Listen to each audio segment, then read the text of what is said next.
podcast is going to be all about bariatric surgery. How did we get there? What did it look like? And then why did we start a podcast?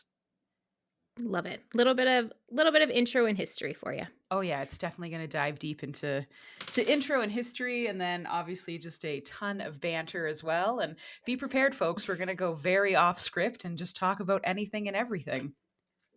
I love it. How was your weekend, Steph? You know what? It wasn't too bad. It's one of those weekends of getting stuff done. We have back into the routine of things after the holiday break and getting the kids back into gymnastics and getting ready for school, and today's grocery shopping day. So, the weekends that are full of the adulting things. Ugh, adulting. It is quite possibly the worst. It's also insane that it's been less than 2 weeks-ish since Christmas. It's crazy. Like January is on its 100th day, so I don't quite know how Christmas was like 2 weeks ago.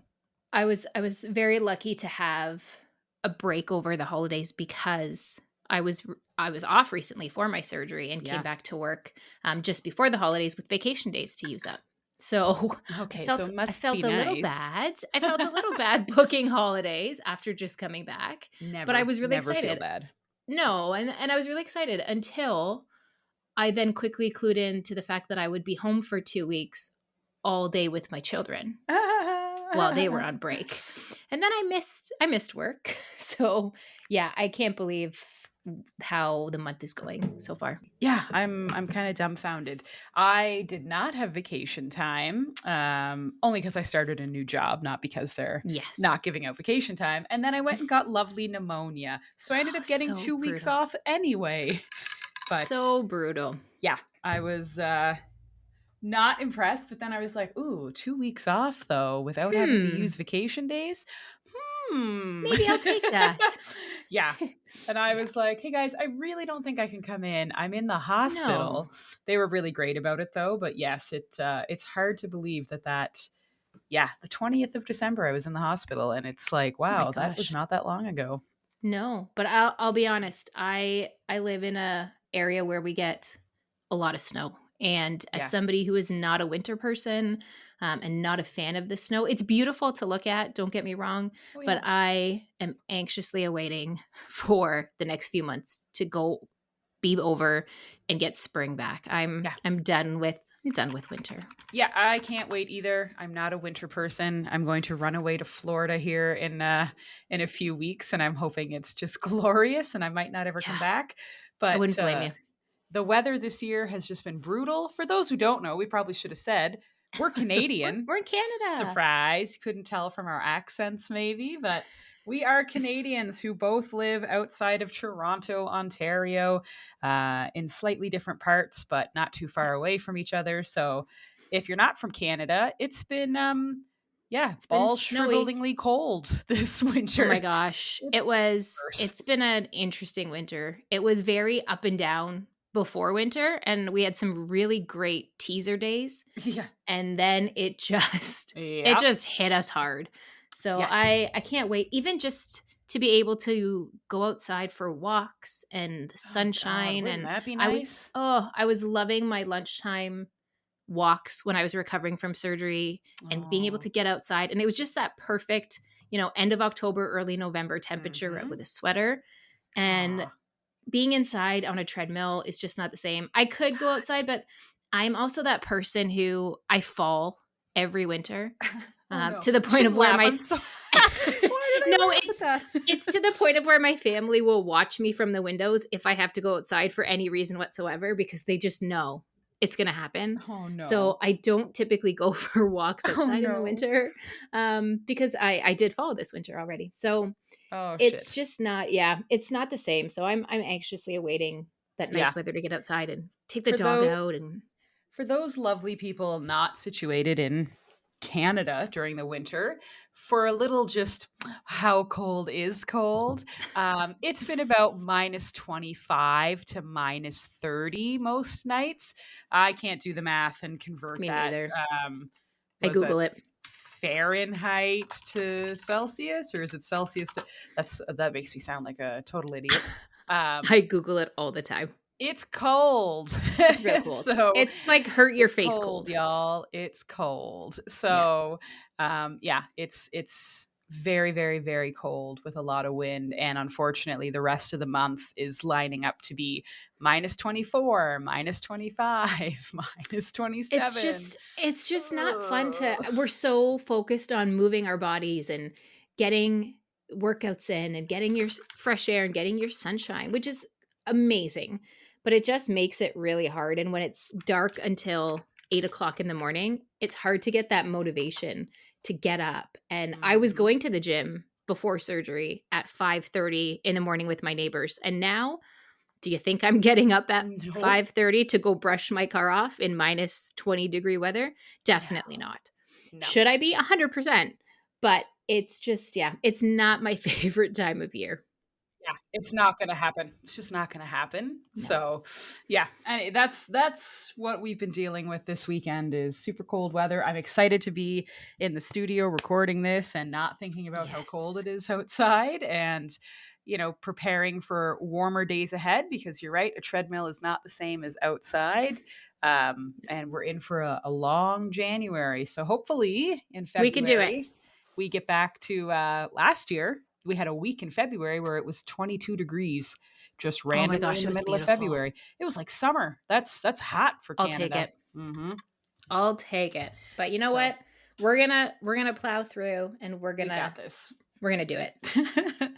We can do it. We can figure this out. So that's probably a great place for us to start diving into our actual episode. We're going to banter about the weather in Canada, but I think it's time just to let people know who we are, what surgery we both had, and maybe kind of how far we are post op. I think would be great to let them know who are their hosts. You want to Perfect. start, Steph? Sure. So I am about 10 weeks post op VSG, which is Ooh. vertical sleeve gastrectomy, which is one of the lesser invasive options in terms of weight loss surgery, which is what we also refer to as bariatric surgery. So, obviously, as Hannah said, we are Canadian, we are in Ontario. That's where I had my surgery. What basically happens with that is it is laparoscopic surgery, meaning they go in with just a few little incisions. I have about 5 incisions that are about an inch or so across my abdomen. And Hannah, we've talked about this, but I'm pretty sure also that it's robotic surgery. I I'm don't like know for sure, but 90% sure. I'm pretty sure I saw a robot when I walked in there. It's a little bit of a blur, but I'm Could have pretty been the sure it was in there. morphine, could have been Could have me. been Can't tell. right, right, exactly. So it's very quick recovery, which is great. So for me, I live about 2 hours away from the hospital that I had my surgery in. But typically speaking, it's a fairly straightforward procedure. It's day surgery for most individuals here. But because of where I live, I ended up staying overnight, which was fine. But I had my surgery early in the morning, about 10 o'clock in the morning. It's about, give or take, 45 minutes of a procedure. And then I was back in my room very shortly after. I was up and walking within about an hour and a half to 2 hours after my surgery. I was Yeah. sipping fluids. I was texting. I was talking. And within a couple hours, I was pretty much on my own. Up and walking every hour, moving around okay, a little bit of soreness, a little bit of tightness, a little bit of nausea here and there. But overall, I will say, and I'm sure I'll say this many times throughout our episodes, I was just very pleasantly surprised with how, I'm not gonna say easy, but how smooth of a procedure it was. I was home. I was released first thing the next morning. I was home. That was a Saturday that I came home. And by Monday morning, my husband was back at work. I was up getting the kids ready for school, making lunches, looking after myself. So, all in all, a really great experience. So, as I said, I'm about 10 weeks post op, just over 2 months. I'm down 51 pounds. Ooh, Yeah, still a ways to go, but moving along. New challenges that's every incredible. day, new lessons every day. But all in all, really happy with my journey so far with this decision and what I've experienced. Oh man, you should be. Like, it's huge. It's huge just to get to the stage of actually doing this, because the lead up Yeah. to it, which we'll talk about in a little bit, the lead up to it is long and can give you many options to be like, maybe I don't want to do this. So, Is this the right decision? oh boy. But no, to be Yeah. 2.5 months post op, 50 pounds down, like, it's absolutely incredible. You've been crushing it because this is a lot Thanks. of work, which we'll also talk about Yeah. a little bit. But no, good job. Thanks. Um, I'm Hannah, the other person talking on this podcast. I am 2 years, or just shy of 2 years. I'll be 2 years March 13th of 2025. 2 years post-op. I had the exact same surgery, the sleeve surgery, where they basically inflate your stomach, cut out 80% of it, and leave you with a little sleeve from esophagus down to your intestines, so that you can't hold as much food. You don't have as much to break down. You absorb things just slightly differently, but not too much. The reason I picked sleeve was for the recovery. Now, they did say you might lose less weight than other options, but the big selling feature was day surgery on your feet the next day, quickest recovery out of all of them. And that really appealed to me being in my 30s. I didn't want to be laid out on the couch, months of recovery. Like, that just didn't Yeah. interest me at all. And my mentality was, I can do this. If you just help me, I will put the work in. I will work out, exercise, eat well. Like, I will do this. So I picked the non invasive one because I believed I could make it work. The other option, there's many, I should say there's like 5 or 6 options, but typically the two options you're given are, do you want sleeve or do you want bypass? Bypass being the more invasive of the two, where they basically connect your, and I'm just kind of like very layman's terming this, but you basically connect your esophagus to your lower intestines, Yeah. completely skipping your stomach and your small intestines. And this kind of causes you to lose weight through malabsorption. You obviously cannot absorb things the way other people did. Having literally no pouch or anywhere to kind of put your food, you can only eat a certain amount. You really can't eat high fat, high sugar, or a lot of other things because your body just can no longer digest it, break it down, or handle it. It is usually mandatory for those with diabetes, chronic illnesses, or over a certain weight threshold, because sleeve just would not work for them. So, usually, if you are relatively healthy at a relatively normal BMI, obese range, so I think it's under 400 pounds, you'll get the option between the two. They will push bypass heavily, but sleeve can be just as successful. The only reason they prefer bypass is it is less hard to regain the weight Yeah. because of how drastically it changes your anatomy and your body. But like I said, I was committed that I was going to do this. My mom is a retired nurse, and I talked with her at length. And she said, I really just don't think you should be altering your anatomy at this age. Like, I think sleeve sounds like it's the better option, and that you'll just put the work in and make it successful. So I took Yep. sleeve. I am, like I said, 2 years post op, had it done at the exact same clinic Steph did. I've lost over 150 pounds and counting. I am still Which on my is weight loss journey. incredible. Yeah, that's a whole person. I've lost a whole That's person. Whole fucking it's person. crazy when you put it in terms like that. I was sitting in the kitchen, ugh, the things kids say. I was standing in the kitchen yesterday, and my oldest daughter looks at me and goes, "Mom, I don't want to be rude, but I don't really think you look different." And Oh, oh no. I kind of chuckled, and I was like, "Well, Haley, I've lost 50 pounds." Yeah. And she kind of looked at me, and I could tell she didn't get it. And I mean, it's one thing to say 50 pounds, but then I kind of looked at her. I was like, Haley, I've lost more weight than Leah, who's my youngest daughter. I was like, Yeah. I've lost more than a full Leah. And then even then I kind of stopped and went, oh my Holy shit. God. Yeah. Like, and then I think about picking her up, and I was like, I've lost more than a small child. So it's interesting to put it in different terms like that It sometimes. Like, is. yeah, 150 pounds is friggin' amazing. But then Yeah. when you say I lost a whole person, I'm like, oh my Whole God. person. I lost a Like, whole person. Like, yeah, it's quite insane. crazy. I was 315 pounds when I went into surgery. And yeah, to have lost that much is quite Amazing. crazy and amazing at the same time. Yeah. Um, yeah, I'm pretty impressed with that.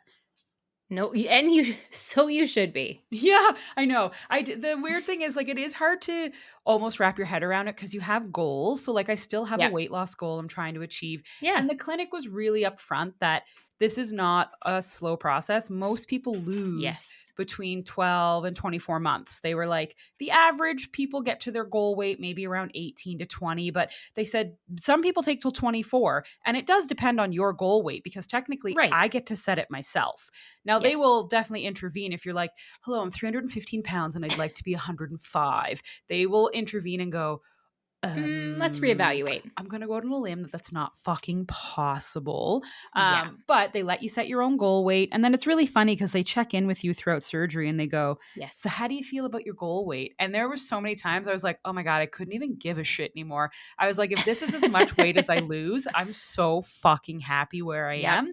Because you, Yep. at the beginning of surgery, you set a very arbitrary number. Most of us way overshoot the fucking runway on the Oh number my as gosh. well. And Yes. then they kind of tell you, like, you're going to be fixated on this. And we hope that you become fixated on other things, like the change in Right. your mental health and your lifestyle and your fitness and your exercise, that you start to find other things to love and that it's Mhm. not just about the weight loss. And that's a big thing, which we'll touch on.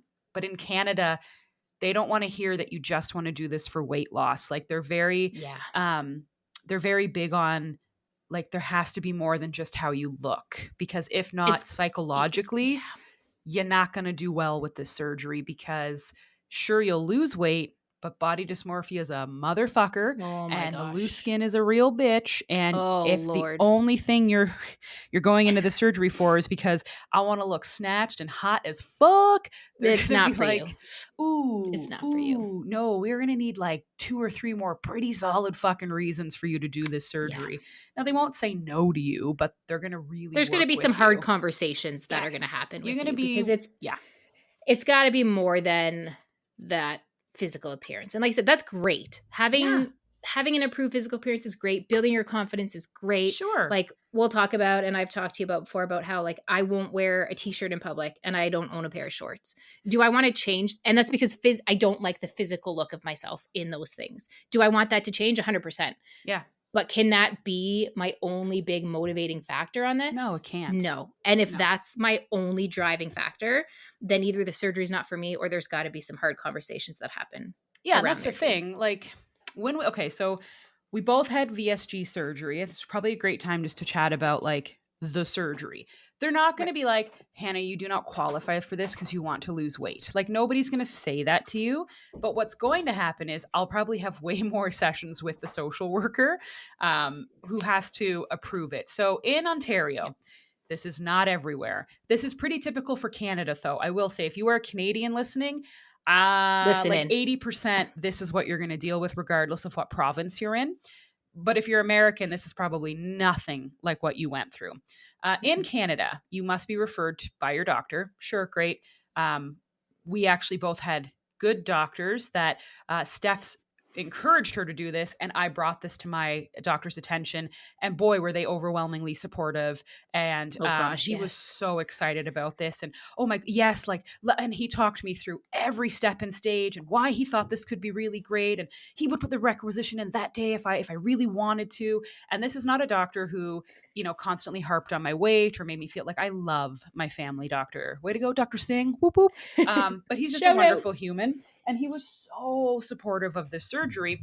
So you have to be referred by a doctor. Cool. That's for like most things in life. You can't just roll up and be like, hello, I'd like a bionic leg implanted, please. Thank you. Thank you very much. So you get referred. And then you need to calm your tits, hold your horses, wait, because the average wait to have this surgery in Canada is honestly 8 to 12 months from start to finish. Now, you're not just sitting idly by twiddling your thumbs while you're waiting. You have to go through an immense amount of checks and balances. So you go in, you go to orientation. And that was kind of fun. It Steph and was I, interesting. It oh was Christ, interesting. we The talked messages that so we sent much. back and forth. I remember during my orientation, I was text messaging Hannah throughout the entire time because it wasn't on camera. It was just like a WebEx meeting where Yeah, they it's go virtual. through. Yeah, it's like a high level overview of because there's two programs. You can do a surgical program or a nutrition program. Yeah, And don't so they're going don't do through that one. all of it. Don't do the nutrition. Don't do It's the just nutrition one. don't even go there. It's a liquid diet for like a Um, month. it sounds like the Pure worst torture. possible experience of your life. Yeah. And so they're going through the different ones, and the chats open on the WebEx. And the comments that people were putting in this chat, I was messaging Hannah like crazy. And Devin, my husband, was sitting with me because I said, I want you to have a say in this too. Yes. Like, this impacts you too. Yep. And he and I were just like, the comments about it was off the rails. And you could clearly go through and be like, oh, this is not for them. This is not for them. They're not going to make it. Succeed. Oh, this is not going to happen. They're going to quit after this. Like, oh God. It's like Survivor. It's bariatric surgery Survivor. I remember vividly, I was at the dog park and I was like, oh boy, you know what? I should probably just give her a heads up because I obviously went through surgery first and I went through it alone. I didn't really have any friends that had done it, but I was messaging Steph saying, hey, be prepared. I remember being like, brace yourself. Here's all the questions you're going to get. When can I drink again? Can I start drinking now? Do I have to quit smoking? Could I smoke the day after I get out? When can is I have pizza McDonald's on the post-op? again? Yeah. When I had somebody ask, pizza? Is pizza on the post-op diet? And I was like, oh, here we go. Yeah. Do I really have to do a liquid diet? Do I have to give up that much sugar? The hilarious one was the amount of times McDonald's was mentioned by name. They should fucking just sponsor the bariatric surgery orientation. Brought to you by McDonald's. People were asking in my chat, is McDonald's considered soft food? Are French fries considered soft food? And is then ice cream is soft pizza food? Yep. Is pizza on the post-op diet? And it was like, and then like the alcohol questions about, well, can I still drink if it's low sugar? And I was sitting here and I just remember going, I can't wait to see in my next few meetings how many of these people dwindle down. Yeah, and again, it's Survivor. They very quickly did. They very quickly did. Down they go, down they go. There's a lot of hot sauce questions, which I didn't laugh at because like people love them spices and them hot sauces. And I love me my Franks. Eat your hot sauce. Nobody gives a shit about hot sauce. But I literally put that shit on everything. We're not trying to judge the people in orientation. No. But like you're in an orientation for a weight loss surgery because I'm going to go out on a limb. You're obese and tired of being obese. And the number one question you have for that surgical team, when can I have McDonald's again?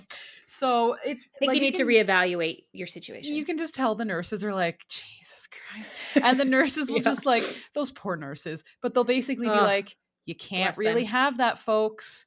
You can't have recommended. And before the questions start, by the way, it's not that it's just they don't give you info.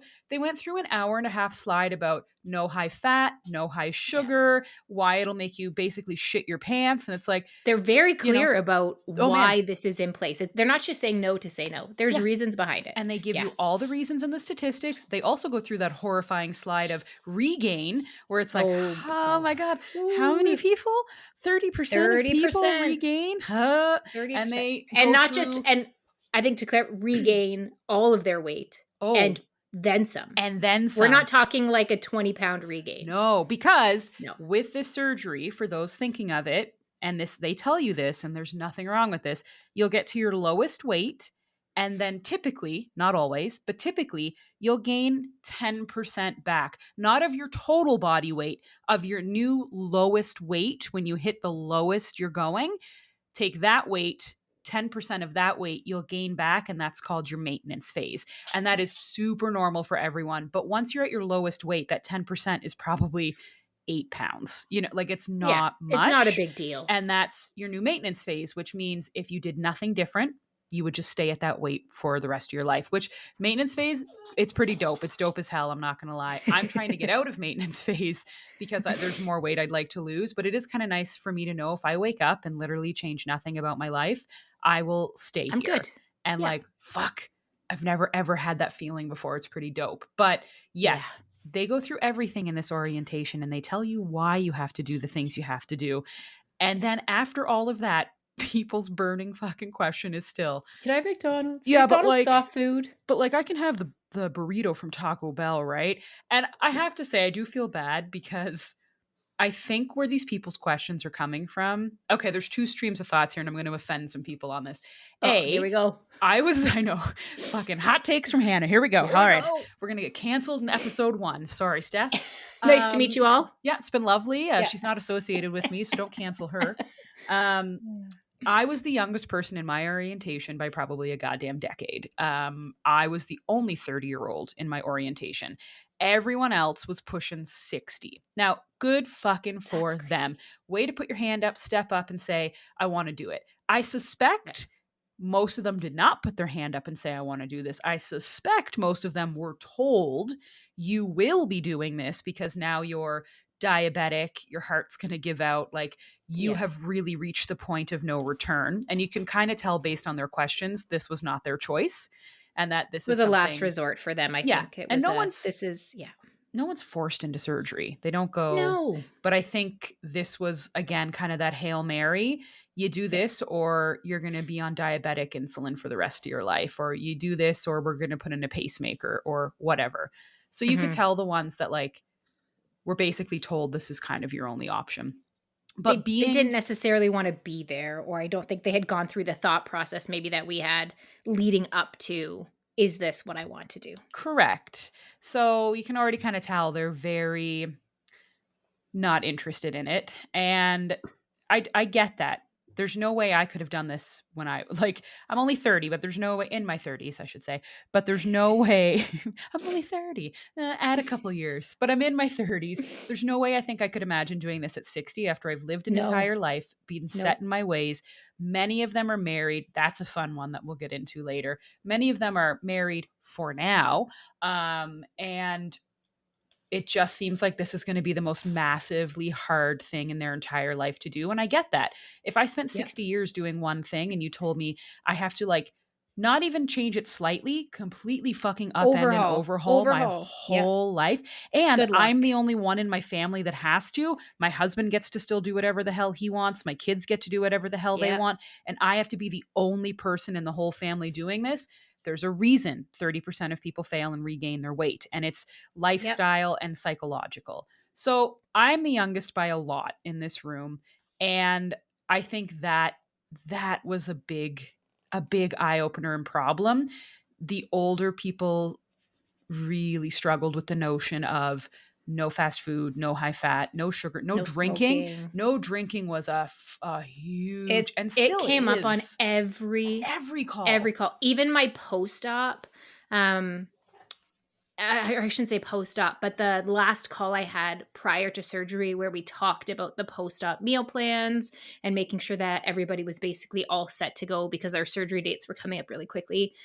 Even in that meeting, the amount of times that it came up still shocked me Mhm. because, as you said, we have to go through quite the process to get Huge. to surgery. We have to deal or not deal, but we have to have meetings with dietitians and nurses and Yep. social workers and internal medicine doctors and surgeons. And it's not one, like it's multiple of these appointments throughout the months leading up to your surgery. Yeah. And I was really surprised at how much it was still coming up in that last meeting before surgery. Yeah, I was I shocked. I guarantee you that the day before people go under, they're still asking about when can I drink again. Yeah. And alcohol was a big one. So I haven't had alcohol since I entered the program in 2021. Jesus Christ, was it 2021? Keep in mind, like, just because I'm 2 years post-op, I had to enter the program well before surgery. So my Yeah. surgery was 2023. Holy shit, yeah, I entered November 2021. Thanks, COVID. I am a rare exception where it took me from November 2021 till March 2023 to have surgery. That is not the norm. Do not panic about that. That was simply because of COVID. So I had done all my approvals, but then I had to wait and wait and You wait had backlog. because the Yeah. hospital only allowed a certain amount of surgeries per day because then they had to do all this deep cleaning and it was just a nightmare. But now they're back to normal. So it's about 8 to 12 months from start to finish. You go in, you do your orientation. After your orientation, like Steph said, you have to do a ton of blood work and tests. They test everything in your blood. They want to know your full medical history. They want to know your psychological history. They want to know your family history. They want to know why you're doing it. So you will consistently meet over that year with a nutritionist that they choose. None of this is your own choosing. You'll No. meet with your nutritionist, you'll meet with your nurse, and you'll meet with your social worker, which is a therapist in Canada. And they will go through all the reasons that you're doing this. You might roll your eyes and say, why do I have to spend 12 months? Because it's basically every 2 months you're doing blood work and meeting for an hour to 2 hours with these people. And you have to do food journals. You have to do like psychology things. It's mainly just like exercises and thoughts and how did you get there and could you Making sure you handle have the this? supports that you need. Yes, do you have family and Yeah. friends? And they dive into like how'd you get to be obese? Is it binge eating? Is it emotional eating? Do you have, if you're someone who has like, you're clinically depressed, you're bipolar, you're on anxiety meds, like you will not be disqualified. They will work with you to figure Mhm. out the best step forward for you so that you're not off your meds for too long, so that this doesn't, hurt any progress you made. So like don't panic if you have a disorder that you're on medication for. They will work with you. You will not be disqualified. Even if you have cancer, you will not be disqualified. They will work with you. You will be disqualified if you refuse to give up smoking. You're done. They will not do this surgery on you because you are at high risk for blood clots, bleeding out during surgery, for horrible complications after. You are just not worth it if you can't give that up. And alcohol before surgery, you must give that up before surgery for the exact same reasons. But you will go through multiple meetings, multiple hoops, lots of work because they want to make sure you're good and goddamn ready to commit to this program. Yeah. So that's the big difference between Canada and the US, asterisks, for the most part.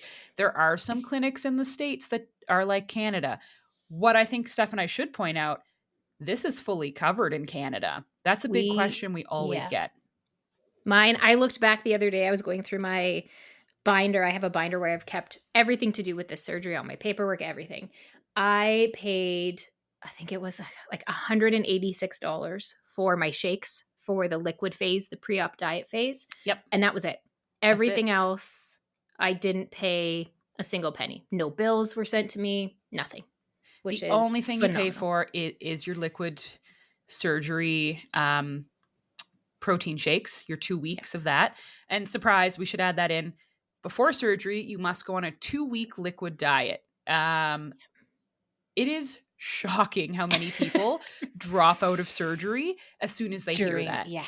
They Yep. literally pull out and say, I'm not doing Not doing this. it. Um, we'll get to that in a minute. But yeah, it's fully paid for. So OHIP, which is our Ontario healthcare, or any province, I should say, it's not just Ontario, every province in Canada wide. Canada, Yep. Canadian wide, will pay for 100% of this surgery. You just have to pay for your protein shakes for 2 weeks, which is like $180. It's really not much. No. Um, it's incredible that this is entirely paid for, and you don't ever have to pay it back or anything, but like it's entirely paid for because Canada has said it is better for us to cover this surgery because if not, obesity is a massive, no pun intended, drain on the healthcare system. It's Mhm. I At one point, I don't know if it's still true, it was a bigger drain on resources than heart disease, which is kind of shocking. It likely Like is because we'll talk about it, but there's so many health factors or health yeah, issues that a lot of us with obesity suffer from. And obesity is kind yep, of the umbrella, right? Like obesity typically also means on top of being overweight, you suffer from something. XYZ. Yep, So when you add all of those up, that is a lot of resources that are being used up in the healthcare system. yep. So if we can knock out the obesity problem, and that's why a lot of us have this bariatric surgery, is because it will go hand in hand with clearing up a lot of these other issues that we all suffer from. Exactly. And that's something that we'll talk about in a couple minutes is all the health related things before surgery, how often I was going to the doctor. Like you don't Mhm. realize, but it is a big drain. And by having this surgery and trying to eliminate the obesity epidemic, and I know people are going to be mad I say this, but you almost get better care. And I Mhm. don't Yep. mean because they think you look pretty, because they don't have to worry about, okay, you're obese. We now have to look at all the things that could Yeah. possibly come from you being obese. You can go in now and say, man, I'm really having chest pain. And they can go, okay, she's not obese. Like, let's get her right into an EKG and we're going to check XYZ and blah, blah, blah. Or, holy shit, my knee is just killing me. And now they don't have to run an EKG and check your heart and do all the things they have to do when you're obese because they think, oh my God, is this her knee joints or is this a heart attack or is this high blood pressure Right. or is this diabetes? Like you do get quicker, almost better care when you're not obese. So there's Mhm. a reason they pay for it. In the Yep. States, not always, but typically, it's not, you're not in a program like we were in, which is a shame. And Yep. then you see an overwhelming amount of Americans just pay for surgery. So they'll Yeah. make the decision. This is what they want to do. Their doctor will be like, cool, cool, cool. And they'll just fly to There's Mexico or Yep. somewhere in Europe. And Turkey. they'll Turkey's a big Turkey's one. a big one. And they'll just have the surgery. They'll pay $10,000 to $20,000. Fuck, I wish. No, thank you. And they'll just pay for surgery. Now they go to places that are nice and like medical spas and stuff, and then they'll just come home. And after having gone through this process, sure, at the very beginning, was I anxious and just wanted to fucking do it? You're goddamn right. I was Yeah. like, this wait is bullshit. Yeah. After, there's no fucking way I would have paid for this surgery. No No, fucking definitely not. way I And would have given this up. to just be home and be alone Oh, and left fuck. to your own devices. Like I've looked at, I'll be honest, when I was researching this after my doctor put me in the referral and we talked about it, I went home and I like we all do, I social media'd and I Instagrammed and I TikTok and I went through the whole gamut of things. And the Mexico option came up so many times on my feed. And don't get me wrong, like the one that I continually saw, it looked beautiful. It looked amazing. The reviews were phenomenal. The price was somewhat not horrible. But to then, as you said, yes, you're it's like kicked out of there, looking good, feeling good. They're not going to send you home if you're sick, but to then be basically just dropped back at home with nobody to call, nobody to turn to, no resources, nobody really checking in on me. I can't imagine because the amount of questions that come up, the amount of changes that I have to make, the amount of unknowns. Is this normal? Should my body be doing this? Oh my gosh, my stomach is like making really crazy noises. Is this okay? The amount of support that comes from a program like what we did, I just, like I said, I can't imagine being dropped at home and have to just figure this out on my own. Yeah. And I don't think I could do it. And I think a lot of people immensely struggle when they get home. The other thing that we were kind of told, and it might just be kind of a Canadian thing, is you could pay if you wanted to, because it does come up. There are people who have asked, could I go get this done? And they made it pretty Yeah. clear that you could, but like you will have no access to a bariatric clinic in Canada. You must be a Yeah. patient of the clinic. So if something goes wrong, you go to the ER like everyone else. And my mom, who's a retired nurse, was like, be careful, because in the States, a surgeon will not touch another surgeon's work. Like, Yeah. unless you're there for a medical emergency, which obviously, like, they have their oath to do no harm. You can't Yes. just set up an appointment with another surgeon and say, I had bariatric surgery and I don't really Can know you if it's help me? working.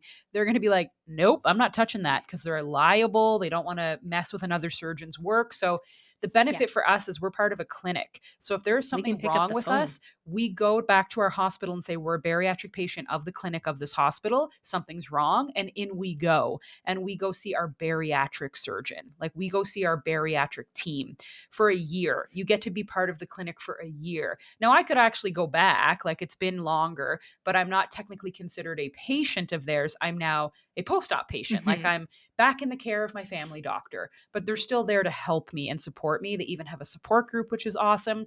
But that was the biggest fear for me, is if you went to Mexico, had surgery, and something fucking went wrong, you can't Good just luck. get on a plane and go back to Mexico and get it No. fixed. So now you have to try to hope that the records are correct and that a surgeon here is going to, like, again, if there's an emergency, anyone will see you. You know what I mean? But if it's It just not an adds a whole nother emergency, level of complexity that you don't need when you're going no. through everything And else. these are not easy. Like, VSG is, yes, low impact, pretty easy to be back on your feet. But when shit goes wrong with these surgeries, shit goes wrong with these surgeries. You could be vomiting for months. You could be dumping, which is like You need help. you're You need pooping help. yourself. Your bowels could twist. You could blow a suture internally. Like, it's not like you can see the stitches on your stomach. No. So if you There's blew blood a stitch clots, there's internally, hernias. blood clots are a huge fucking thing.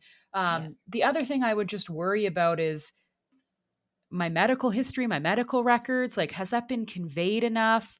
Um, my family doctor Yeah. knows me, so he would know better than some random other doctor I've never seen in my life if I'm not quite right, if something's up. Yes. So while we say it's not every American at all, a lot of them have wonderful programs and they stay close to home. There are a bunch that do pay for it. And that's fine. If you have the means and the ways and you want to, a lot of them are super successful with it.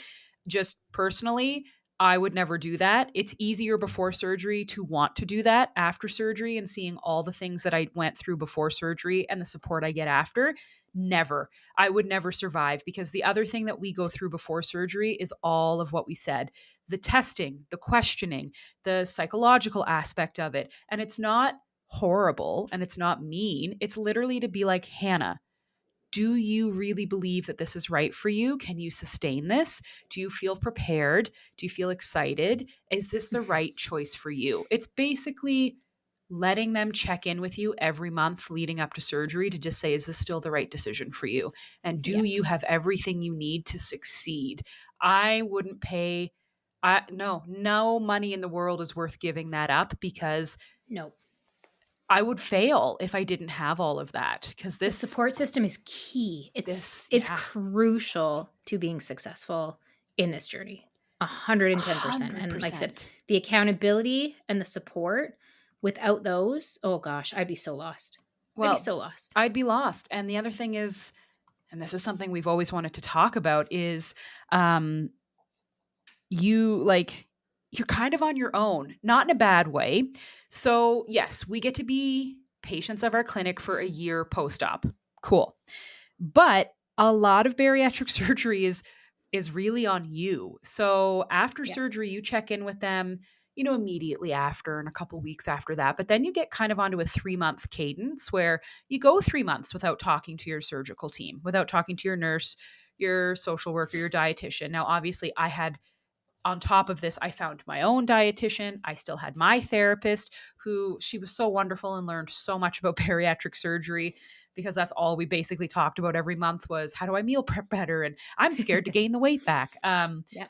So I did have my own outside of that. But that being said, there's so many questions you're going to have. Is this normal? Should this feel like this? Constantly. Am I overeating? How many calories should I have? How do I find the macros I need? Like, you are consistently kind of out there to figure it out. Now, is the clinic always there? Sure. The clinic is busy as balls. So I email the clinic and they'll get back to me maybe a month later. If I have an emergency, I can pick up the phone and call Mhm. them. But a lot of A it is lot going to of it is be, figuring it out.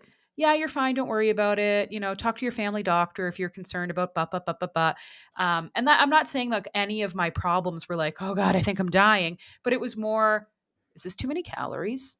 Yeah. Is this too much? Am I Is am it I supposed allowed to to eat feel like this? Yeah. this? Oh boy, I threw up after eating this soup. Is that a problem?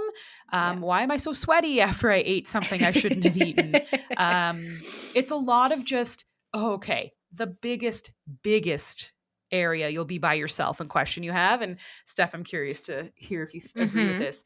The number one question that consistently came up for my entire fucking year that I Yeah. desperately seeked answers for was, am I losing enough weight? Oh my, yes, 110% yes, because that's one area where we don't, we're not given statistics. So None. we're not really given, again, love our program, but in general, we're not given really good guidance in terms of how many calories should I be eating at this point? Mm-hmm. Is being this level of hungry normal, whether it's too hungry or not hungry enough?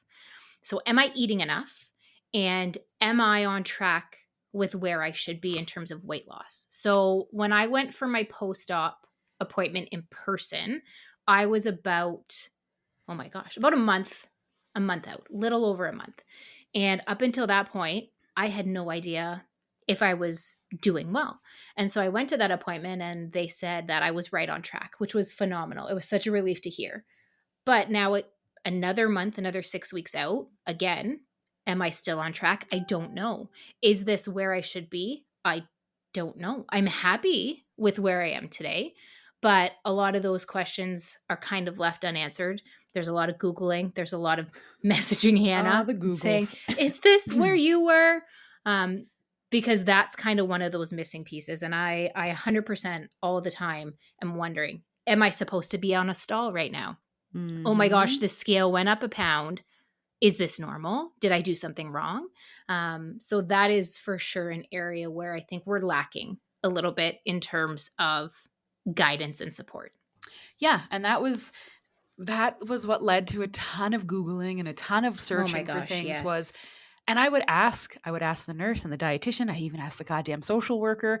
I was like, how much weight have I, like, am I where I'm supposed to be? And they'd always give the same fucking answer. Oh, you're fine. Yeah.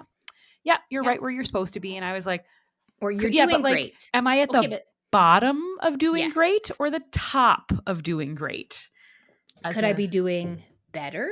yeah, as Like a great is super good, but perfectionist. right. Right. It's definitely something that I am curious if that's, from what I've heard, that's similar to the other programs in Ontario as well. Mm. I'm curious to see. I have a friend who's just starting to go through the program in Hamilton. And so she's just waiting to get her surgery or get matched with her surgeon. I think she has one more appointment. Wow. And so I've said to her, we've been in close contact the whole time, but I said to her, I'm very curious to see what kind of post-op guidelines she's given around that, if any. So that's going to be something that I'm definitely going to poke and prod her for, because I want to know if that's specific to us or not. And that's something that we'll do in another podcast episode is we'll actually take you through the differences between our program and a program literally an hour away from us.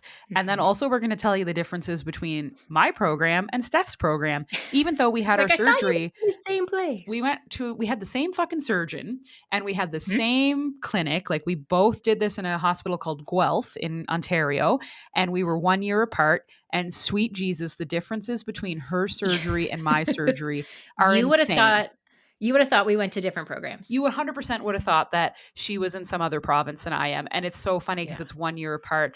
And there's changes that I'm furious that she got that I didn't. But then there's also things that she's like, why, what the fuck? Like, you didn't have to Yeah. do this. And I'm like, I did not have to do that. And that seems Right. crazy to me. Or consistency that you got No in your consistency. appointments that I didn't get. Mm-hmm. Um, so pros and cons that we both had when comparing. But yeah, there Pros was and many, cons. many voice notes sent back and forth where one of us would go, "Excuse me, what? The You have to fuck? what? You got what?" I'm sorry. Yeah. It yeah. I was quite pissed As at one we'll dig point. into it, but Yeah. agreed. When you had consistent, so when I had my appointments, I was always meeting with a different nurse or Oh, that dietitian or sucks. social worker. That And don't get sucks. me wrong, like they were the nicest people. Oh, yeah. Very helpful, very great. But it was always somebody different. Whereas Hannah Mm-hmm. had the same person every time. Same So there was a people. bit more of a relationship. The history was there.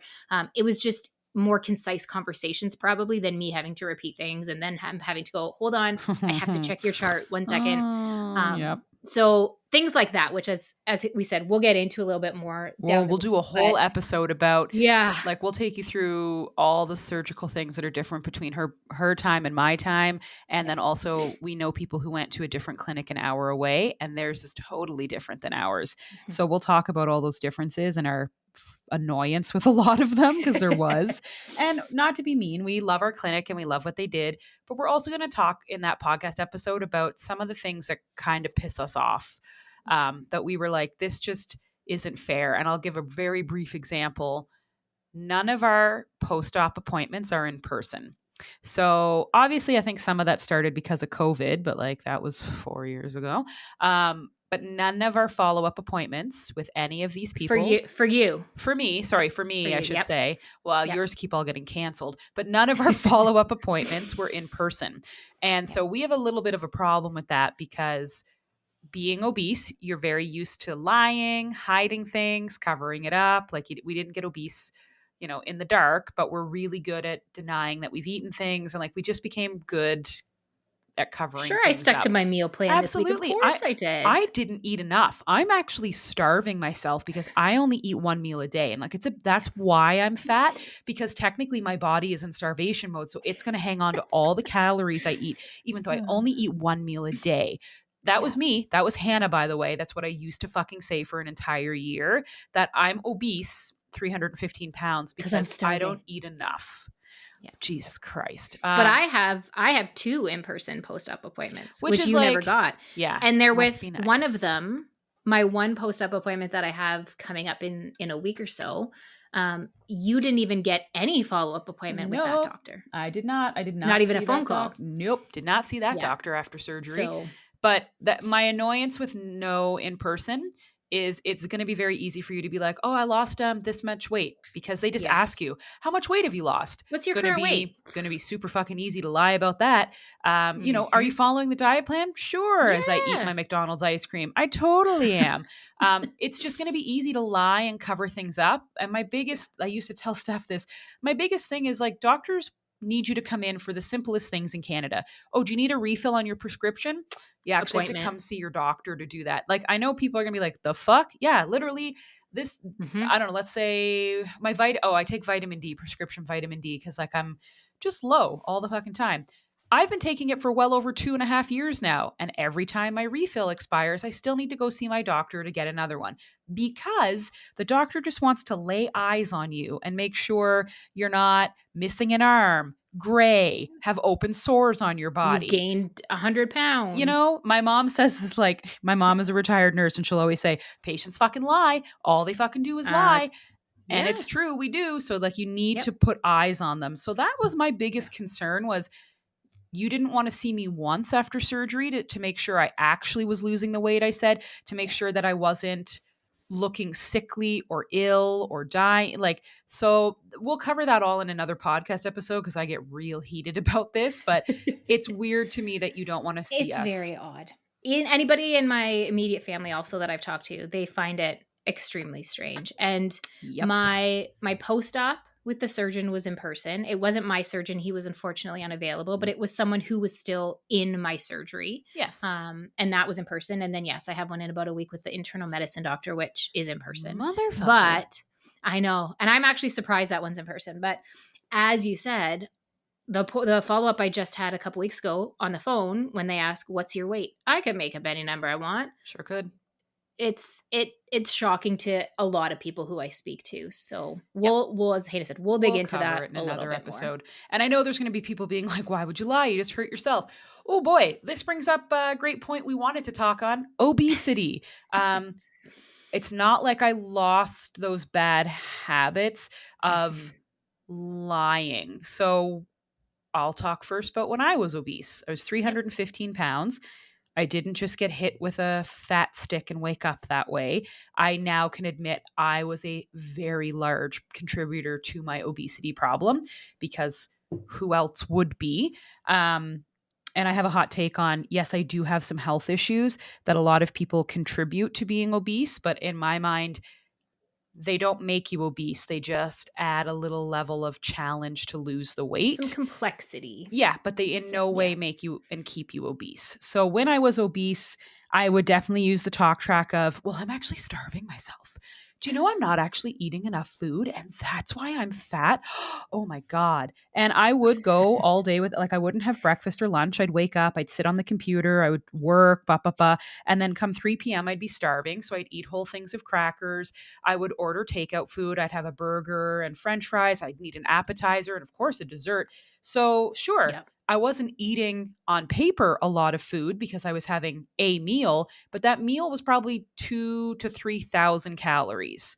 Yeah. Um, and that's the thing. Just because you're having one meal, if you're not tracking your calories, you don't realize that that one meal is actually way over the calorie count you're supposed to be having. I Yeah. would You're obviously cramming it in there. Yep, I'd binge because I wasn't eating enough and I was hungry, but I would lie to people. I'd use the talk track. I'm not eating enough. Nobody would see me eat, because when we were together, I just wouldn't Oh eat. But then gosh. I'd go home and order takeout or food or get food on the way home. I notoriously would eat in my car when I would drive on road trips to go see my parents, like, and then hide all that, Hmm. pretend I didn't. I never really made the best choices. I would make things at home, but I'd be like, well, I'm going to make nachos. And like, I still do actually still make Yeah. nachos post surgery, one of my favorite treats. But I would do a whole fucking bag of tortillas with like a half pound of Hmm. cheese. And then I would dip it in salsa and sour cream. Like, I was just making not great choices. Oh, I don't feel like working out today. Or, oh, you know what? I went to the personal trainer twice this week for an hour. Yay. And it's like, that's not doing fucking dick No. all at No. all, That's because you're there for an hour and you did like 6 fucking push-ups. Like, no, I wouldn't really walk because, well, I have this pain in my leg, like my leg's kind of going numb, and I just you need to know, rest on the couch. it has nothing to do with my weight, guys. Like, I must have something wrong with me. And so I'd make Yeah. lies about, oh, it's got to be my PCOS, or sorry, polycystic ovary syndrome, PCOS, which I call PCOS. It's my PCOS. That's why I'm fat. So I'll never Yeah. be able to lose the weight anyway. Oh, it's this nerve damage that I have in my leg. Oh, it's this. It's that, like, the lies and the lies and the lies. And I didn't Yeah. lie because I'm a liar. I was in self-denial, which a huge amount of obese people are. Mm-hmm. And I found I don't even know what the word is I'm looking for, but basically I gaslit myself with Reddit, which would Yeah. tell me it's not you, it is your PCOS. It's not you, it's There's nothing you society. can do about it. Yeah, you're up against Yeah. it. Also, you don't need to lose weight. People need to love you more. Like we're going to do a whole podcast on fat acceptance Mm-hmm. community, and buckle up, motherfuckers, because I am not their biggest fan, because I Yeah. do believe that they actually kept me obese for longer than I should have been. But obesity makes you a great fucking liar that you don't realize you are, because it makes you a victim. You're really good Mm-hmm. at like making yourself a huge victim, playing the victim card, and you're really good at believing that it's everything else except for you, and that you literally are the epitome of health and doing enough. And I don't mean that in a bad way, because that's how I truly believed I was, and I didn't think that I was doing stuff that was that wrong. And it wasn't until Right. now that I can reflect and go, that Holy poor shit. girl, that poor fucking girl needed somebody to just say, you're not doing yourself any favors, let's get help. Yeah. So that's Yeah. why I get annoyed when the surgery team does not meet with you in person, because that's what obesity was like for me. Yep. And I think we talked about how, in the pre-op, you work with the nurses, the dietitians, the social workers, and you have those conversations as to why did you get here? What brought you to this point? Why do you think you're at the point where you need surgery? And then it's almost as if you have surgery and that magically disappears. Like you Yeah, said, those habits are still there. They take still there. time and work to break. Yep. We didn't said I didn't get to where I was overnight. It took years of Years. bad habits and health issues Oh, to yeah. get there. Yep. It's going to take me a long time to break those down and address them and work through them, and to kind of just assume that you've had surgery and now everything magically changes. And that's something that we'll dig into too, is the mental side of this. The physical element is obviously huge and a Yeah. big part of Oh, this, yeah. but the mental aspect of this is so big. And I know, I mean, I have many of the same issues and history that you do, in terms of the lying, the sneaking of the food, like eating in your car where nobody can see you. I would go out for lunch at work and go by myself instead of having lunch with people at work, so that I could go get my fast food, go park in the corner of the parking lot, eat it in my car where nobody would see Yep. me. And the justification, right? Like, I worked out today, I can have that whole cookie sheet of nachos, Yep. or I can have that burger. Or the other flip side is, okay, so let's say I had that burger for lunch. I might as well also have the nachos for dinner, because I already messed up my day with the burger. I'll start again Yeah. tomorrow. Well, no, let's be realistic. We know that the willpower is not magically going to show up overnight Nope. to make tomorrow a better day. Um, and I know, like, for me, that the sneaking of the food was such a big thing as a Usually. child. Yeah. I've been overweight since being a little kid. I was Same. always the bigger kid Same. from kindergarten all the way up. Yeah. And so that was a huge constant for me, was Mm-hmm. definitely the lying, the hiding, and the shame The that comes with shame. that. Like, Yeah. You it's don't feel wrong. good about that. No, do I want to be sitting in my car eating McDonald's in the back corner of a parking lot by myself? No. No, Nope. but I did it Yep. multiple times. And so that's a big one. And I think too, for me, we've talked about this a little bit, is cultural. Mm-hmm. So for me, in my cultural background, food is a big element of gatherings, love. You feed people. When you have people over, you have to have food. And it has to be an abundance of food. Mm. And even up until now, I'm so bad at that, where if Devin will tell me someone's coming over, my first comment will be, well, I don't have any food to put out. I do the same thing. That's immediately where my brain goes. Yep. And like, when we have family gatherings, the amount of food that my family puts out, you'd think we were inviting 6 families over. Yes. But everything culturally for us, food is a way that we share our love, and that we Mm-hmm. show people we love them, and everything revolves around that. Yes. And I remember being little, and this is something I'm really working on with my kids right now, and I've had conversations with Devin about it, is you don't leave the table till your plate is done. Mhm. And I'm really working with my kids on that's not a thing in our house anymore. It If can't you're be. full, you listen to your body and you're full. It doesn't mean that you get to say I'm full and then 5 minutes later ask what's for dessert.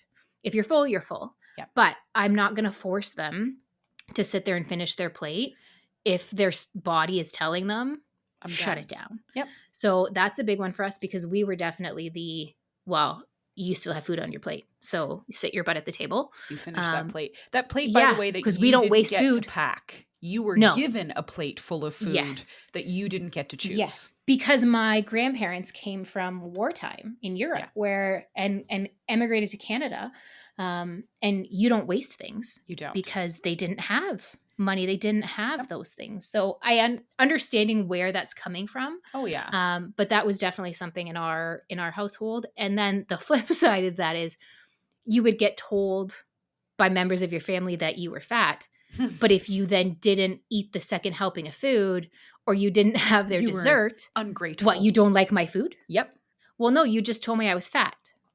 So much of this, as I said just before, is the mind aspect of this Oh and yeah. the mind shift that has to happen and the mental work that has to go into it. Yeah. But yeah, like we didn't get fat overnight. We did not. We didn't get obese overnight. Nope. So it's not gonna happen. We're not gonna fix those right away. And It that's takes why time. you need to have a therapist going into this. The therapists you'll get in Yeah. the program, they're wonderful, but you are patient one of 900 and they spend an Yeah. hour with you. You need a therapist. Even if you think you don't, therapy is not for just anxiety and depression and, like the usual things that people think of.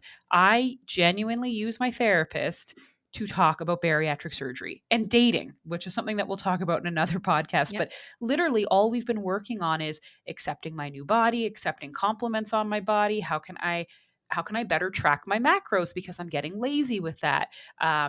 Working through how do you get rid of, thoughts about regain that are keeping you up and scaring you? Are you ready to start dating? And like, let's pull that trigger and get going. So go find a therapist because like Steph said, there's a lot to unpack here. And that's exactly what, I wasn't obese overnight. I've been chubby and obese my whole life. I was super bullied for it in grade school. I lived in Nova Scotia Oh where I gosh, wasn't. yes. And then I moved to Windsor. And that was just like the worst time of my life being in Every school in day. Windsor because Every day. kids would write, I would get Jenny Craig ads left on my chair. Like they would write 1-800-GOT-JENNY on a piece of paper and put it on my chair in school. And I like Kids just are the grew a worst. thick skin about it, became kind of funny, and also would have beat the shit out of most of them. And not gonna to toot my own horn, I've on to do a lot more than most of those motherfuckers. So Right? fuck you assholes. But yeah, I was teased all the fucking time Oh for my being gosh. I cried like every day at school. overweight, and I wasn't even that big. Like when I look back I go, are you fucking kidding me? But it was throughout the whole thing, right? So I would Yeah. hide my food because I didn't want to eat in front of people because they would make Mhm. fun of you for literally eating your goddamn lunch, or I wouldn't be allowed to have a Lunchable or chips if everyone else had chips because I'm fat. I Yeah. shouldn't be having Yep. that. Oh, pizza day at school? Don't let Oh them my see you eat gosh. pizza, you fat sack of shit. So like I would hide my food. I would literally, we always had dessert in my house. I would steal the dessert and put it in my bedroom so I could eat it Yep. later because I didn't want my family to see me. And I will preface this by saying my mother's an amazing person who got way better and had a lot of her own stigma and issues with weight herself. But she did not make it easy when I was growing up because she would call me fat girl. She would say things like, no one's ever going to, love you if you're fat. No one's going to find you attractive. Like she had her own issues with this. Don't get Mhm. angry and riled up in the comments. She has come a considerable long way from there, where she was very accepting of me at my biggest. She would compliment me on my style. Like she has learned the era of her ways, but you have to remember she was raised in a family of 7 in Nova Scotia where her father died young and her mother had to fucking raise these kids herself. Yeah. And back in the day, you weren't allowed to be fat at No. all. And she kind of was struggling with her weight here and there. So, it was not nearly as bad as I'm making it sound, but I would hide my food. I didn't want to eat. Being Mhm. fat in the 90s was not easy for kids these days. So No. that, obesity, you pick up a lot of things that you just can't shake and get over. You're your own worst critic. Mentally, you Yep. are super hard on yourself. You believe a lot of things, like everyone's talking about me or making fun of me. But also, the bigger you get, the harder it is to live in this world. I don't think, sorry, hot take. I don't think the world has to change to accommodate my body size. I do think like just stop watching people eat and judging them and all that jazz. But Yeah. do I think that everybody needs to retrofit hotels and airlines and everything to fit No. me? No. No, because at some No. point I have to get uncomfortable. At some point I have to hit rock bottom. And that's what Yep. led me to surgery. Like at one, like I was fine. I didn't realize how big I was. I was a size 3X and I didn't realize I had gotten that big. And I was on a plane and I couldn't close the seatbelt. And this is terrible. And please don't Mhm. tell the fucking FAA about what I'm about to say. I just put my jacket over my lap and pretended Yep. my seatbelt was buckled. I was like, Yep. listen, if we start going down, I'm too fat to come out of this seat anyway. So you're all fine. I'm jammed in. I'm going to be Yeah, fine. I'm not coming out of this fucking seat. If anything, use me as an airbag person next to me. I've But I've done the same. yeah, I covered it, I Yep. hit it, and I realized, oh my God, I need a seatbelt extender. And that's when I kind of realized I'm struggling to fit in a chair at a restaurant. I'm having Mhm. issues going down a hallway that's a bit narrow. I probably can't use the bathroom on this airplane comfortably. Like it all, I remember the Yeah. moment clearly. It was like when your life flashes before your eyes, all of a sudden everything just starts flashing. And I realized, holy fucking shit, this is rock bottom. You no longer fit into society. And I don't Mhm. actually think society needed to change all of those things to accommodate my big No. body because you need a bit of shame and rock bottom. So I said, this is it. I'm done. Yep. Ozempic was not a thing. It was not a big enough thing back when I decided to do surgery. But that's when I started Googling, I'm done. What can I do? Yeah. Bariatric surgery. I watched a ton of videos. I researched it. And that was my decision to have surgery. I went to my doctor. I said, hey, I need to have bariatric surgery. What do you think? And he was super open and welcoming. And that's how I got down that route. But um, obesity is a motherfucker. And we're going to talk about like what our life was like being obese because it kind of explains how we got to where we are. We're going to do a whole podcast on our life as obese individuals because we hope to never go back there again. But that's how I decided to have surgery was a very eye-opening. I'm putting my life in danger because I don't want to ask for a seatbelt extender because I can't Mhm. buckle this seatbelt. And it was on a trip with my mom. And I remember I'm taking her to Nova Scotia and I'm so excited to take her because we hadn't been in years. And seeing her have to cram in beside me, like the fact Yeah. that I could tell I was too big to be on this plane. And we Yep. took a photo, and I remember thinking, I feel so bad for her having to sit next to me. Yeah. And that was the day that I was like, no, I won't be the fat person on the airplane anymore. Um, and in no way do I think, was I mad and saying the airplane needs to change for Right. It's me, not their which I fault. think is the fucking dumbest thing I've ever No, heard. you needed to have those experiences to, like you said, Yep. be uncomfortable, to open your eyes to say, "Oh my gosh, this is Hmm. where it's gotten," and I Yep. didn't realize it. Yep. And I think for a lot of us, there's been, whether it's one moment or whether it's a few moments that have built up to it. Exactly. And I know, like I did the same. Whenever I would travel for work, I would always wear, or just travel in general, I would always wear baggy sweatshirts so that I Yeah. could Yeah. cover the The seatbelt with the seatbelt. sweatshirt. Yep. I always sat in the window so that I Always. could like, squish as far against the window. The first time I have traveled, the first time that I've used a bathroom on an airplane was last June. Ooh. And I have been on airplanes so many times. I've gone to Europe on an airplane. Yeah. I've traveled multiple times on 3, 4, 5 hour flights and never used a bathroom Nope. because I was scared that I I won't wasn't fit. going to fit. And I don't want people to see that. Never. So I would go pee like 12 times before getting on that flight. I wouldn't drink on the flight because I'm not going to do it.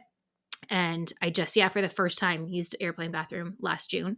And then I too, like whenever I would fly with Devin, I would always insist on the window seat and he would get so mad because he wants the window seat. And I would kind of play it off as, oh, I did all the planning for our trip. That's the benefit I get of doing that. Ha ha Mm-hmm. ha. And then I finally explained to him one day, I was like, honestly, Devin, I'm like, I don't want my flab to be pushing on somebody else. And if it's going to Correct. push on somebody, I'd rather it be you. And I had to kind of blatantly put it out there for him, but I 100% like the airplane is a horrible one. Going to going to a concert that I had Oh, waited years movie to see. theaters, Years to concerts. see. Yep. Yeah. And the seats, we were up in the balcony and I just assumed they'd be the same seats as anywhere else, but they were like old, old. It was an old theater in Toronto and Yep. they were old wooden seats with iron sides on them. Oh, And I remember fantastic. looking at it just going, "Oh dear Jesus. Yeah. This is not going to be I good." might not get out of this And seat. yeah, but I didn't want it to be obvious to the people I was with. And I crammed myself into that seat so hard. And it was the most painful, like 2 hours ever.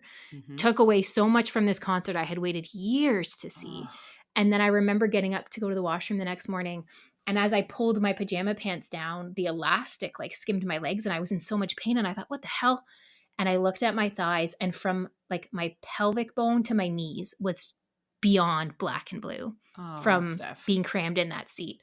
And I would thought, seriously, like this is what it is now.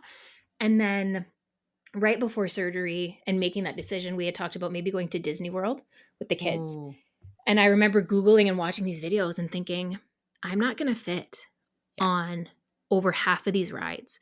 So, what am I going to do? Take my kids to Disney and sit there and hold jackets while they Mhm. go on all these rides with their dad, make all these memories, and I'm just going to stand there. Yeah. And I was like, you know what? No, that's not what this is supposed to be. That's not why I have kids. And I have PCOS as well. That was always an excuse. Always. I had thyroid issues. That was an excuse. I did fertility treatments for over a year. Did I 100% gain a bunch of weight from those medications? You bet your ass I did. Mhm. But that was an excuse. Did they all play a part in making weight loss more challenging? For Absolutely. sure. Yes. Absolutely, they did. But were they going to block me 100% from losing weight? No. It meant a lot more work, a lot more stricter eating, a lot more changes that had to be made. But to use them as a constant excuse, that it had to stop. It was enough of the lying to myself, enough of lying to everybody. Yeah. And like we said, I just needed this extra tool to help, number one, physically force me to change my eating, Yes. but then to also see that success, because once you see the Exactly. success, the momentum grows and it Grows. becomes addictive, and you're Yep. finally seeing your work and your labor come out in a positive way. And that's something that we never And had that's what I needed. before. Yeah, and No. that's why it was hard before. We in our minds thought we were actually doing a lot of work. And I can actually look back now and go, "Bitch." But like, "Oh, I went to the personal trainer twice a week and I had salad," which by the way, salad, fuck salad. Fuck takeout salad. Do you know most of the takeout salads have like It's like 1,000 900 fuck calories. salad. Jesus Yeah. Christ. So that probably didn't fucking help me. But like I No. went to the personal trainer twice this week and we did no cardio. But that means that like Yeah. only weights is how you lose weight. I have hot fucking opinions on that too. No cardio. And I Yeah. ate like takeout salads every day. And then 3 weeks would go by of this.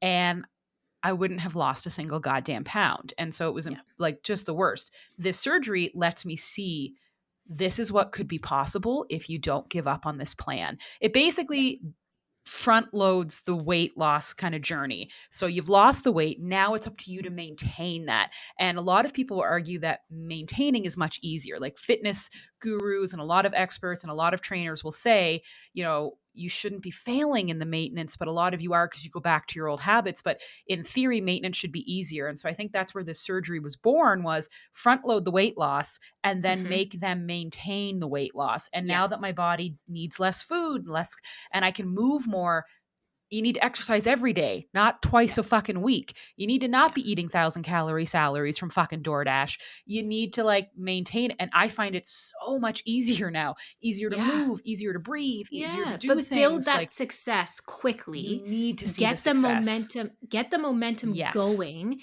And I think because physically I cannot eat what I will say want to eat or what I used to eating, it frees up more of my time and energy and effort into focusing on building the new habits, getting my hydration in, moving my body. Yep. Because I'm number one, I'm not spending so much time eating. I'm not constantly thinking about all the meals I'm going to have today, planning out how I'm going to hide that McDonald's in my car.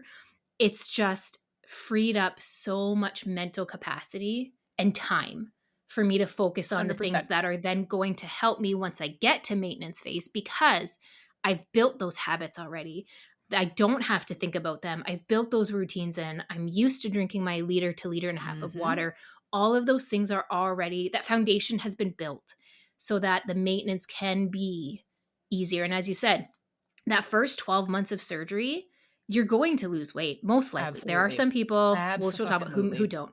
But the surgeon at my follow-up, she said, the first 12 months is our gift to you. Yep. Enjoy it, leverage it, Yep. take advantage of it. Yep. Once those 12 months is over, the work is on you, girlfriend. Hundo And P. so, yeah. And so that's why I needed this tool to help put that physical block in place. Yep. But then help take some of that weight off of my shoulders and let me focus on what I need to focus on. And we'll talk about successfully that in another podcast. We'll go through, because I'm 2 years post-op and Steph's 2 months, we're going to do a whole thing about what she's focused on and what I'm focused on. And I can actually talk to all of you about what it's like to hit the 1 year mark and what they mean by our gift to you is the first year. And then the hard fucking work kicks in, because it's true. So we'll do that in another podcast episode. But like, you nailed it, Steph.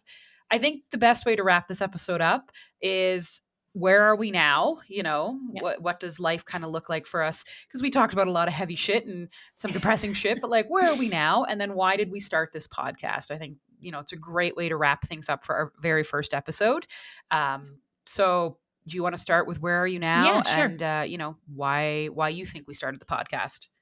Yeah. So as I've said, about 10 weeks post-op, down 51.3 pounds as of this morning. Woo!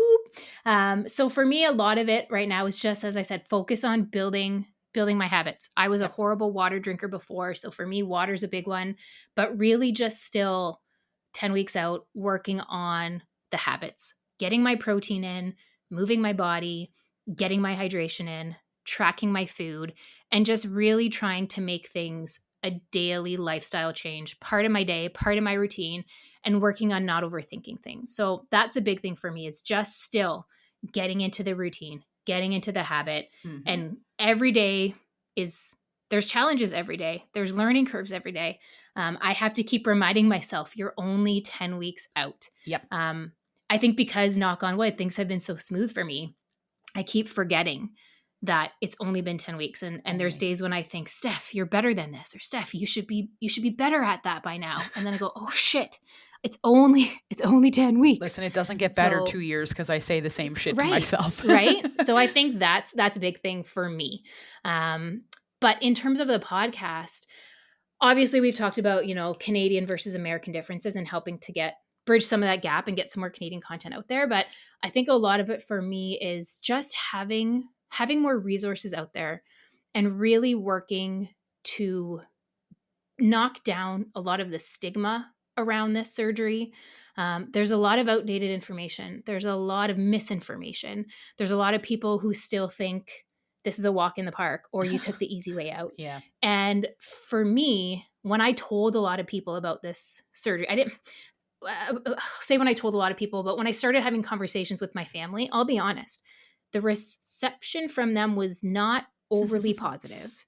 And a lot of that was because of the stigmas. But I think a lot of it too is it's such a taboo topic still. And I know personally, growing up, I didn't share a lot with my family, with my husband, with my friends about what it's like to be obese on a daily basis. And we will dig into this because it's a huge topic, but just how much it affects your day-to-day physical and mental life and the toll it takes on you. And I think there's a lot of people in that situation who feel very alone, who I think it's important for them to know they're not alone. It is normal to feel like this. And I know for me, as I said, I didn't share a lot of this up until recently. And even I'm sure my family's going to listen to this and go, what? Oh, my mom's probably going to be a Pardon? little offended. They're gonna be, I think, shocked to Mhm. hear some of what has been going on Yeah. personally in my head over the last many years. So I think just knocking down a lot of those walls, breaking down a lot of those stereotypes, Yeah. and just acting as a resource for people because, like I kind of mentioned before, I did fertility treatments for years. Both of my girls are through open adoption. And going through both of those, I had such little amount of people to turn to Oh, yeah. because fertility treatments was taboo. Nobody talked about it. Yep. Having miscarriages, nobody talked about that. And so going through that alone was horrible. Yeah. There was nobody It's to talk to and nobody isolating. to turn to, 100%. Yep. And going through adoption, again, we didn't have a lot of resources there too. So if we, in my mind, if we can help even just a few people, number one, know they're not alone. Number two, dealing with a lot of those issues that come with obesity and making them feel that there is support out there for them and that it is okay to feel that way. And then number three, just acting as a bridge or acting as another resource to help bridge that gap between the US and Canadian content. For me, those are my big reasons as to why I was like, you know what, we need to do this. We need to get this information out there. Absolutely. And I think, yeah, I think you nailed a lot of the reasons that I think we did start this and do it. And there's a lot to dig into that we can talk about there that we will. So don't worry. All of it will be covered in later episodes. Um, but that was great. Where am Thank you. I now? I'm 2 years, almost 2 years post op. I still ask all the same questions Steph asks. So, surprise, you still kind of ask yourself, am I doing enough? Am I not doing enough? You constantly feel like you're just not doing maybe what you should be doing. And you need to really focus on celebrating the wins a lot more, but I'm getting better at it. So I'm almost 2 years post op. I've lost 150 pounds. I still have more I want to lose. I'm doing it in a very healthy and thoughtful way. It does get much slower after your first year. So I've actually been consistently losing, which is exciting. And I'm kind of exactly where I want to be. I am now a runner. So I ran my first 5K in July. I'm doing a 10K in 5 weeks in Disney. And then I'll be running my first half marathon in October. All of that is fucking insane to say because I could barely take the garbage out. I would get winded walking through IKEA. And now I'm a fucking runner. So I love it Amazing. too. I know that some people are like, ugh, exercise. Yeah, but when like your body's not 300 fucking pounds, running Yeah. is fucking fun. It sucks. It sucks. Like I'm miserable as fuck at 2 kilometers. I'm like, why are you doing this? This is terrible. Quit.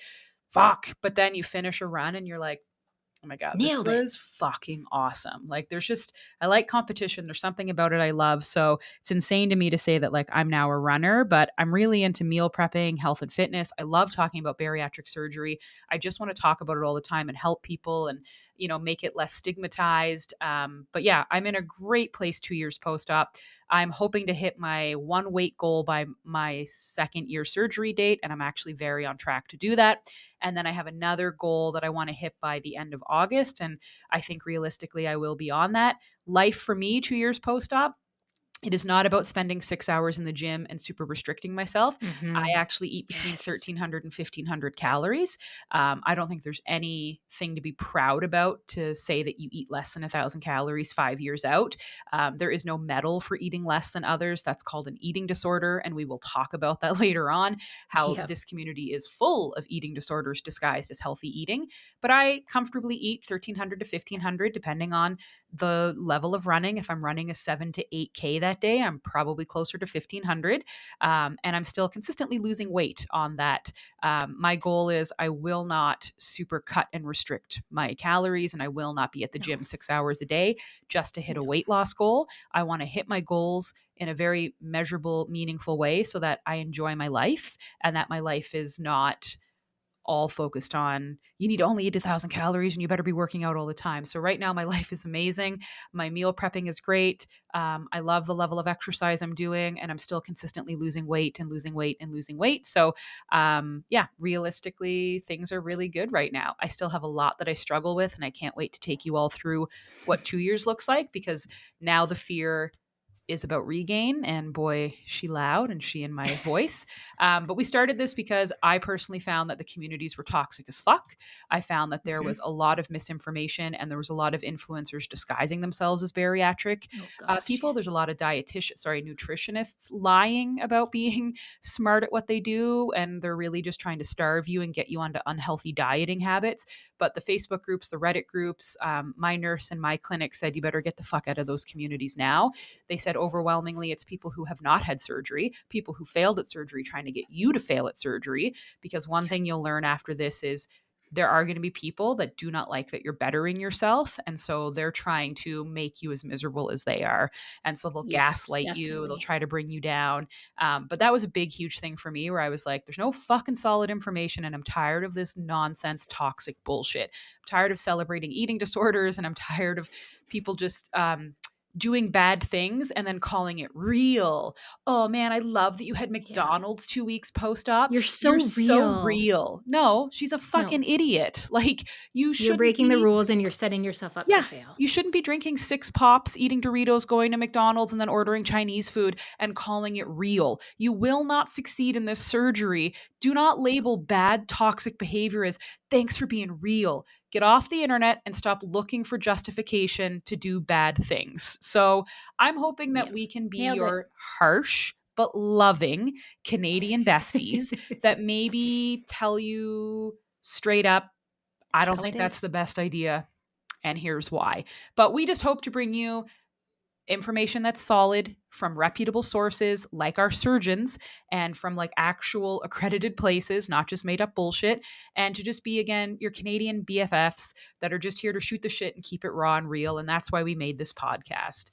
I'm excited because we're going to have a lot of great things to talk about. They won't be as long as this episode. This is the inaugural episode, so bear with us. These will all get shorter, but you'll still get great topics like we're going to cover shitty influencers and Hannah's problem with toxic communities, dating, Yeah.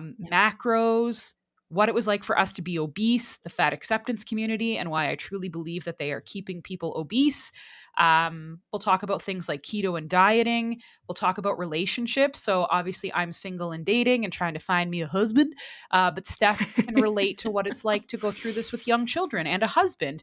We'll talk Mhm. about some of the statistics around that too, where Yeah. there's a lot of people whose relationships end after bariatric surgery, not just with Yes. husbands or wives, but with parents and friends and family members. And we'll talk about why that's not necessarily always a bad thing. And we'll also do an episode on stigma and shame and why we really need to change the conversation on bariatric surgery and tell people who tell us it's the easy way out to go fuck themselves in the most polite way possible. But I that's love it. all the great shit you can expect coming up. If you don't like the swearing, well, tough titties, as they say, because I can't not swear.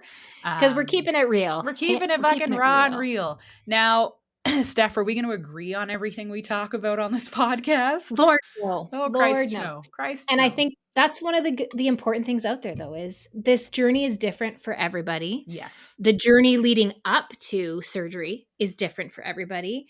We are different people. We have different pasts, different experiences with things, different Yes. histories, different personalities, and we have different views on things, and that's okay. Is Totally one fine. wrong and one right? Nope. No. You're allowed to have I your mean, different I'm thoughts. right all the time. No. Obviously not. For But reals.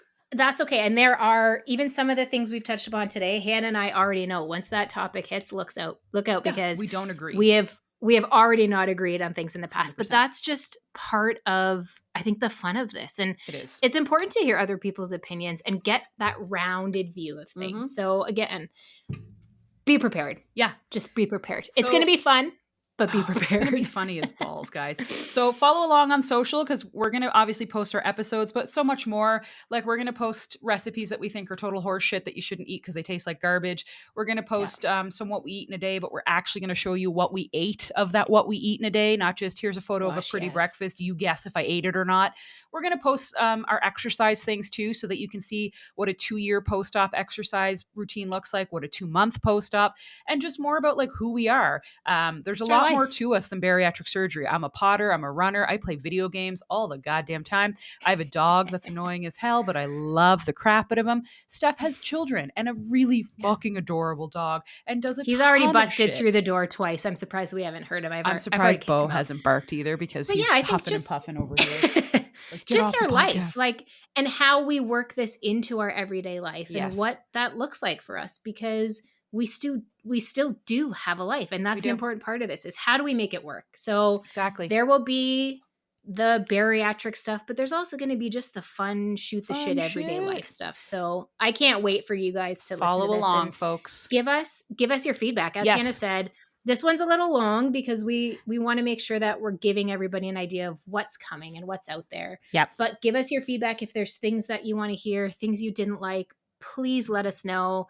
We're just getting started here. We're newbies here, so topics you want us to cover. This is what you want. Yeah. What do you want to hear? What should we cover? Follow along on social.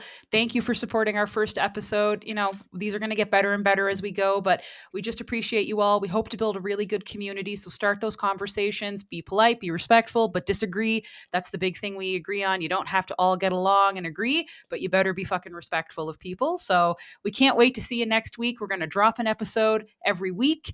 This is our first one. Our very next episode is going to be my favorite topic, influencers in the space. We're going to talk about everything from eating disorders to why some of them are shit to why nobody shares macros and Hannah loses her fucking mind. But it's going to be a great one next week about influencers in the space. So follow along. Thank you for tagging along. Steph, thanks for recording the first episode. Thanks, Hannah. This was awesome. I can't wait. Can't wait to see you at the next one, Steph. Thank you. All right. See everybody Bye, later. guys. Have a good week. Drink your protein. Talk to you. Or eat it, whatever. Or eat it. Just get it in. Eat the protein. All right. Bye, everybody. Bye, guys.